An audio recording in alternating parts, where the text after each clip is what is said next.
What we're seeing at the moment is a real challenge from unthinkables. Obviously, in so many areas, as history shows us, to put it bluntly, shit happens.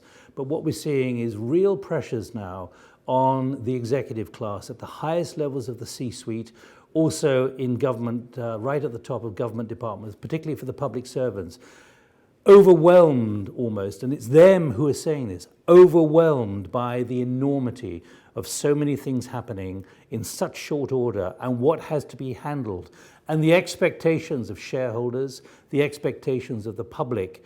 You're in charge, you're in office, why can't you handle this? But what we're seeing is a very human sense of being overwhelmed, of being under pressure, and not being able to think unthinkables. We're seeing within government departments, and not just in Britain, but elsewhere, and also in corporates right around the world, this sense of denial, of willful blindness, of people not wanting to put ideas onto the paper because they're worried about their career-limiting moves. And many other areas like that, the mindset problem, the behavior problem, the culture problem.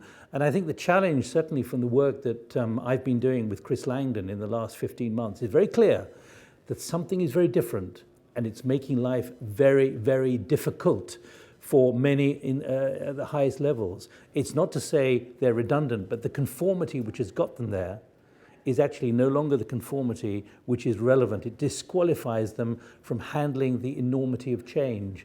And that enormity of change is such that they feel overwhelmed. They're not sure how long they're going to stay in their jobs. But more importantly, who's going to be next? Who really wants to go into these jobs in the future? Jobs which up until now have been kind of conformist because that's the way you get on. But actually the conformity which gets you there is no longer as relevant. Therefore, we're talking about a change in human software, the ability to adapt to something which is not going to happen in 5 years. So what we're facing is a real challenge, which in my view can be positive rather than frightening.